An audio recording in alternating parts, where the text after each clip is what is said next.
All right, guys, the moment we've been waiting for a while, or at least I have, impatiently waiting. The Force Turbo is here.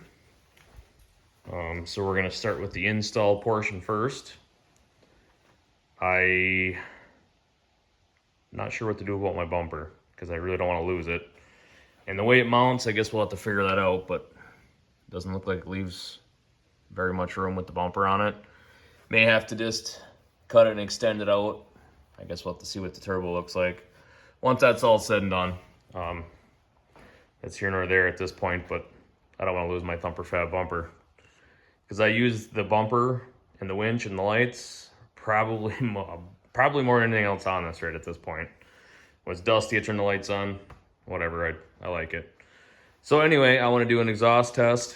I did some dragy runs with the exact setup it's got now. So the Gilomen tune, Gilomen clutch, 32-inch carnivores, the upper doors, the lock and ride windows, just like it sits. Front and rear bumpers, winches, even still have the tubing for the icy breeze in there. So just like it sits, I ran some dragy numbers. So I know before and afters, everything will be exactly the same, minus the turbo and the clutching. And obviously, I'm not sure if the bumper is going to be able to go back on right away or not, so that's going to be a fair amount of weight off the back. But I'm also adding the turbo on the back, so maybe somewhat negligible as far as weight-wise. Obviously, these things are not race cars, but I want to know exactly. I'll have dyno sheets from Gilomen. It is going out to Gilomen. I'm going to tow it out there, take it right to Terry. He's going to put her on the dyno, get the tune just right for the turbo, and get the clutching just right for the turbo. So we're going to know that it's spot on, no guesswork on this. Too much time and money involved to not have it spot on. So anyway, I want to do an exhaust clip of stock. Just like I said, the tuning, which I don't know that really makes much different at all as far as sound-wise. So here we go, we'll do that quick. I'll do it exactly the same way once the turbo's on.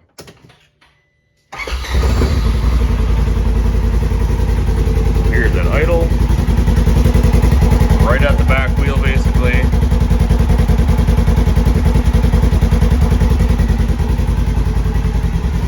Couple steps away.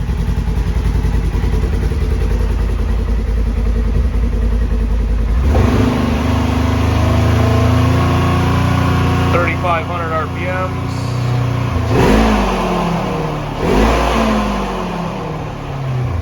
That's about 6,000. Just a quick little rev up to 6. We get a shot from the back as well.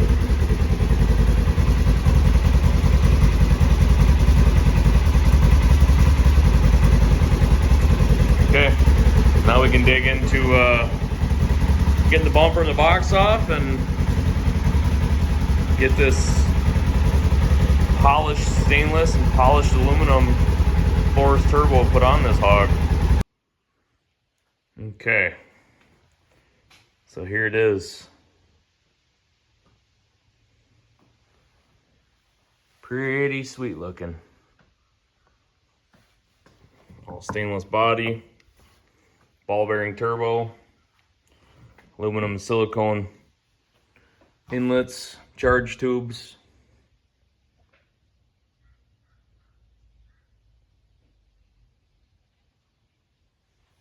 Little Garrett turbo. Hat. Yeah. The dyno jet, which I'll use for the initial running. Braided lines. We've got the Scavenge pump. Coolant lines. 60-pound injectors. All the fun stuff. So let's start getting the, we'll get the bed ripped apart, taken off, get the bumper taken off, start putting this thing together. I'm going to be using, I guess the dyno jet will show me a lot of things. I still got to dig into that a little bit, but I'm not going to be using that tune necessarily. Gilomen's going to tune it on his dyno. So I'll use the tune to get it up and running as a baseline, and then it's going out there. So I'll have an idea of how it runs, I guess, but without the clutching and stuff, it's not gonna be where it needs to be. So I won't have a chance to run it with the stock tune. But when I get it out there, I want to see if Terry could possibly change the clutching first, run the Dynojet tuning that's with it, give me a baseline on that, and then put his tuning in, and then he'll give me those dyno sheets.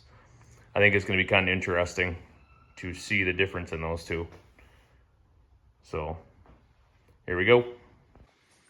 Okay guys, so first steps, I disconnected my bumper, my lights, my winch. Not everybody's going to have that, so don't worry about that if you don't. The next thing is this little pin here goes through this gas shock. Pull that pin out with the box tip back. Once the pin's out, then you can loosen up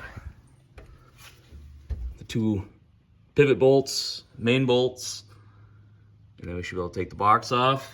Don't forget your wiring clip, which is right there for your taillights. So we're gonna do that. Okay, so that's what that little clip looks like. And where it sits is right next to the pivot point on top of your frame. Just push and it'll separate. All right, guys. Well, that was a lot easier than I thought it was going to be. That bumper is pretty seriously heavy, and it's amazing how stubby this frame looks when you take the box off of it. It's extremely stubby, in fact. My son said it looks like you could flip it over forward if you just stepped on the brakes really hard. Amazingly, with the motor back there, that doesn't happen. But it has a good breakover angle, you know, tires being behind the back of the frame. Okay, so next thing we do, we're gonna pull the exhaust off, start doing all the other stuff. So these are the two bolts that it pivots on. Here's your clip for the taillights. All the rest of this stuff is for my thumper bumper, for the winch, and for the lights. So I'll have to figure out what to do with those in the meantime if I can't put the bumper back on.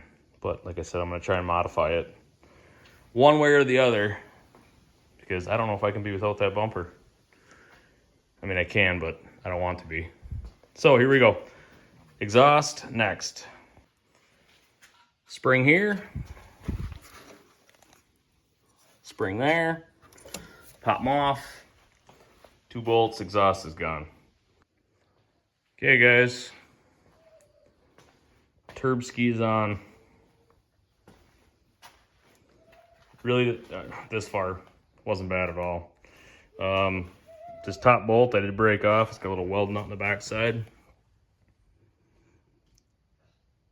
Focus camera. So I did a nut and a bolt.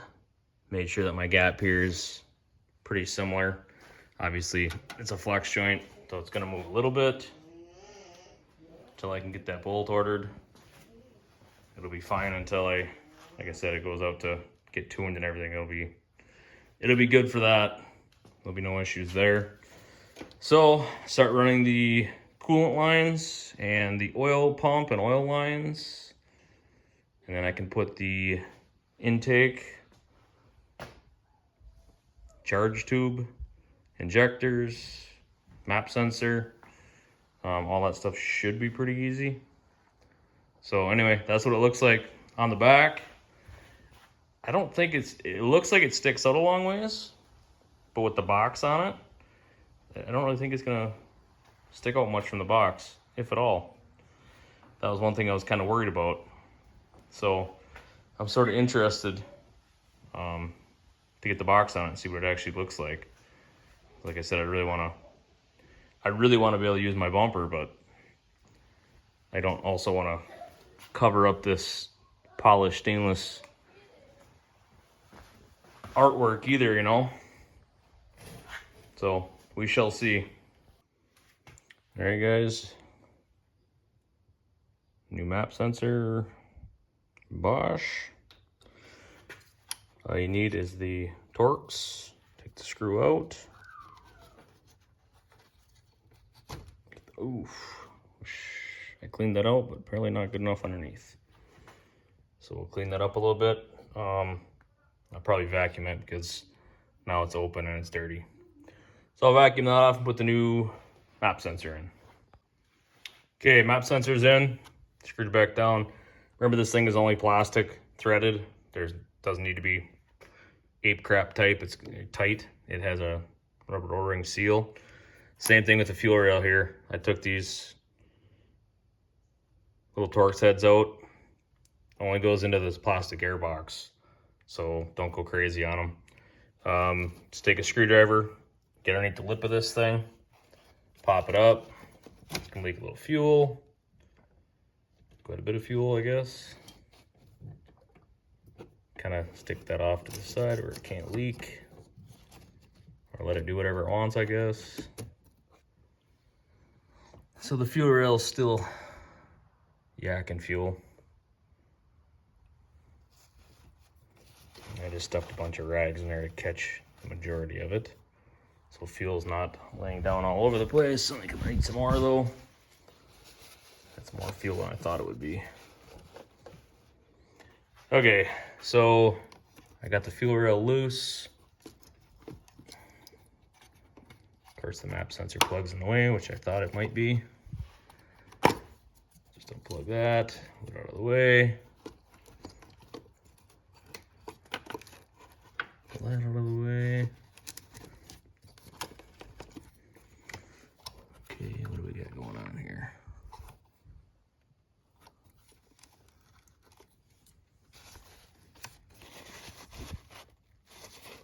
Got some fuel going there too. Shed some light on this situation.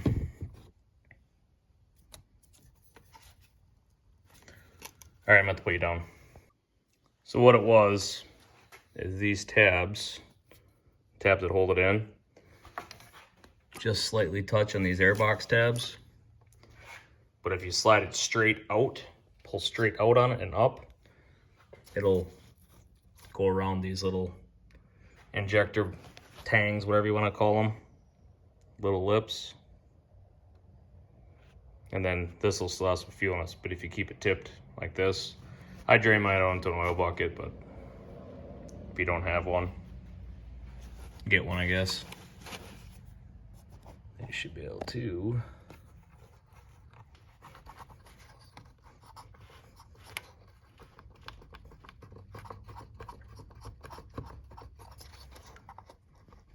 Come on. Okay. So there's the injector. Stock injector.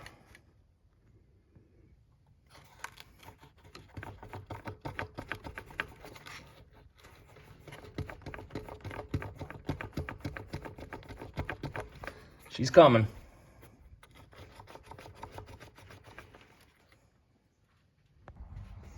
Injectors are out.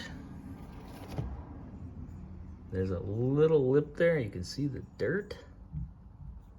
How it gets in there, who knows? But I'm gonna take a little screwdriver, probably a vacuum, some rags.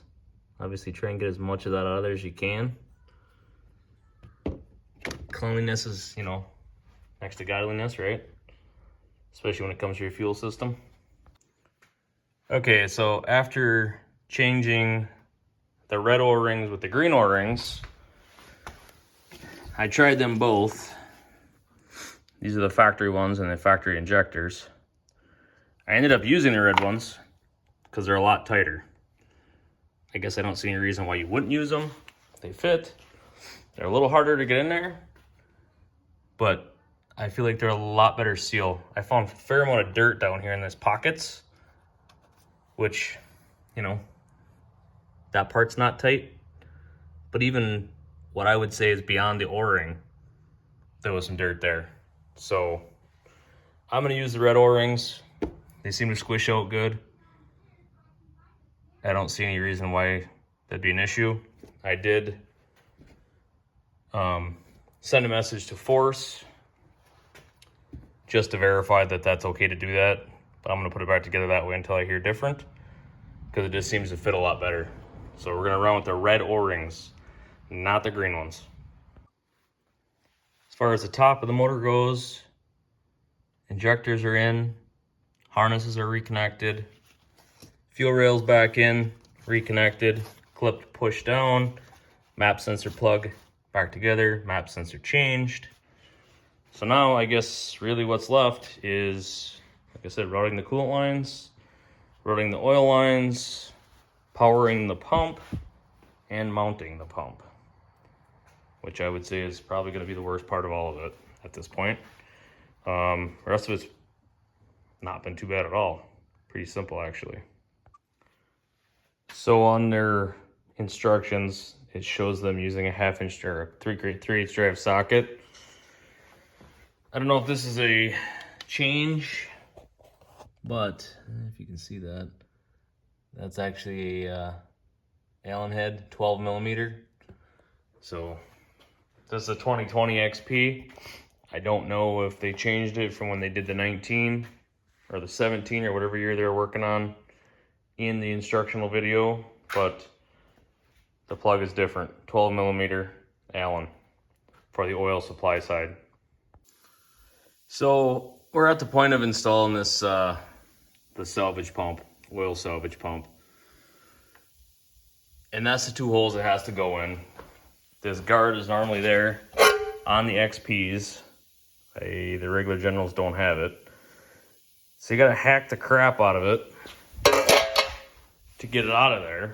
I don't really see any other way around it. I tried taking the side plastic off, but all the metal bracing is there, so there's no way you're getting past it. So I got that out of the way. Now when you mount up this plate, the left-hand corner of it hits the fuel tank. So I'm gonna take my grinder and cut this corner off. I don't know what to do with that is, but I'm gonna cut the corner off of this thing. You gotta drill out these 2 holes that were originally for holding that aluminum piece, which I'm not incredibly happy when I have to take off. I may cut it up a little bit and at least get it so that it covers this side of the tank. Obviously this pump is now there, so you don't have to worry too much about nothing flying up into that spot, but we will see. So that fitment is not too good. We'll make it work, but I don't think it has to be on a plate as big as it is. So that's the notch I had to make to clear the gas tank. Not in love with that idea. I think the bracket probably could be having routed around a little bit better, but we'll get her up in there and bolt it up. So we're making some progress. We got the oil feed line, we got the oil drain line, we got the water pump coolant line, we got the return line. I don't have nothing zip tied or nothing like that, but it's starting to look a little tidier. The salvage oil pump is mounted. And then over on the other side here, you have the inlet for the motor, which I'm not sure if you'll be able to see or not. Yeah. There's the inlet for the motor, where it goes back into the motor. Any excess. So it's coming along. Like I said, I took this out of here because you have to mount the pump. So I'll probably do something. Obviously this is an XP, so it's got the flare that goes here, so probably not a whole lot gets in there anyway, but I would just feel better if there was some sort of something in there. So realistically, all I got is to wire up the pump, the salvage pump, and run the ducting, put the pipe or put the tune in it, get my oil levels back where they're supposed to be, and my coolant level back where it's supposed to be. And then I can send the tune back to force, and I get an actual tune to put in it to drive it. And I can go out to Gilomen, get dynoed and dyno clutch, dyno tuned. Should be rocking. Okay guys, so I wanted to just give another little overview here. Got the charge pipe, the intake pipe all set up, all bolted up. All the lines are done. I don't have them zip tied yet because I'm obviously going to check them for leaks. I just wired the pump. What I did is I followed my heater line up through the center section here of the General. Just take out this panel, you'll see all your intake pipe and stuff. That's where I ran all my tubing, and I like to run all my wires, keep everything nice and tight and out of the way. So that's what I got here. Run to the bus bar, accessory power on. I am at the point right now of running the programmer and starting this thing for the first time. Basically, this start is not going to be drivable. It's to check leaks, it's to check all that fun stuff, and then we send the PV file over to Force, and then they'll send me another file that I can actually use. So that's where we're at, and we're going to install that, and we'll be ready for a startup here real soon.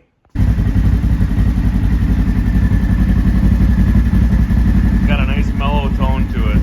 It is louder than stock, but I think it sounds a lot like stock, just a little bit deeper. Be about the same distance that I was away from the stock exhaust. I should have taken a decibel reading, I didn't. But you get just a little hint of, you can hear the turbo just a little bit. I don't know if they'll catch it on camera or not, but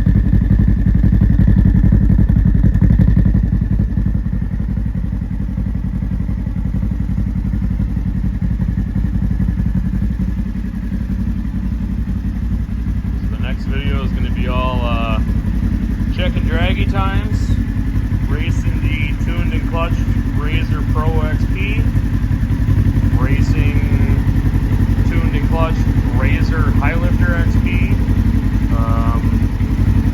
running against the tuned and clutched 2017 General Deluxe, just to get some baselines of what this thing really does. I haven't had much of a chance to ride it. I'll probably put the box on it tomorrow, but I know it'll blow these 32s right off. Obviously would not do that before, so it's pretty substantial. Okay guys, what turbo? Kind of stealthy with the Thumper Fab bumper on. So I had to do a little adjusting, and I'll have to make some spacers for right here.